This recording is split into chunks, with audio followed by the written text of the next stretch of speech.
Richard Schell is a man who wants to win you over, and in so doing to help you win others over yourself.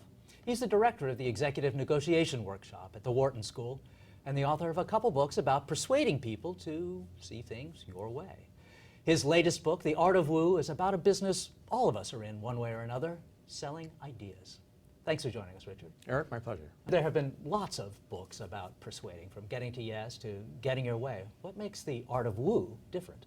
The book actually came from our negotiation work, and what we discovered was that over 50% of people who come to negotiation courses are really trying to solve problems internally within organizations. So the book is directed specifically at how to be effective in persuading people within a complex organization. And there really hasn't been a book about that. I was struck by the book's emphasis on character as one of the keys to being persuasive. Now, there are lots of people with very little character who can be very persuasive. Why do you think character is key? Well, character is key because, in our opinion, my co-author and I, Mario Musa, had a certain sense of responsibility. Persuasion tools are a little like nuclear power. They can be used for good or for evil. And we wanted to make sure that we wrote a book that would help people use them for good. But con artists, Bernie Madoff, are just as, in fact, in many cases, some of the master persuaders are con artists. So the tools themselves are neutral. They can be used for many purposes. And we wanted to make sure that the people who used our book got at least our opinion that they ought to be used for good. All right, I'm going to name a few prominent people, and I'd like you to give them a review, if you would, okay, as to how effective they are along the lines of The Art of Woo. Sure. Okay, let's start with President Obama. Well, that one's easy. President Obama is a master. He's a woo master. And his ability to show passion and commitment, but at the same time to craft a message that the audience will be particularly likely to hear, that balance factor, is just exquisite. Now, of course, he has a lot of people working for him that help him to craft that message, but I think he was a born persuader in this way.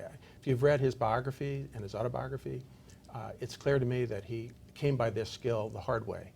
He really had to go through a lot of self-examination in his youth, his own identity, and that, I think, made him acutely aware of the social environments that he's in. Here's a person who's probably not a born persuader, but has been thrust into the position of having to persuade. Ben Bernanke. Okay.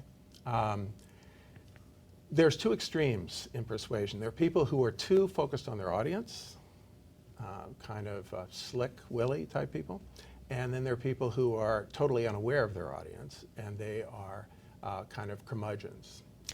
Ben Bernanke is a little closer to the curmudgeon side, but in a way that's the perfect persuasion style to be adopting in his particular political role, because people want to hear what he's thinking, and they don't want to see him crafting a message for different audiences. They want to hear the voice of authority, and I think he's been pretty effective in using that voice. Jim Cramer. We have a type of person we profile in the book called the driver. And the driver is a combination of extreme extroversion and extreme self-orientation. And I think Jim Cramer is about as far toward a driver as you can get. Andy Grove is another person that was like that. Very, very loud, very, very self-oriented.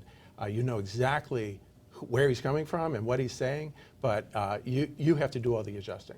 All right, good. Do you have a character called the Terminator? How would you review Governor Schwarzenegger?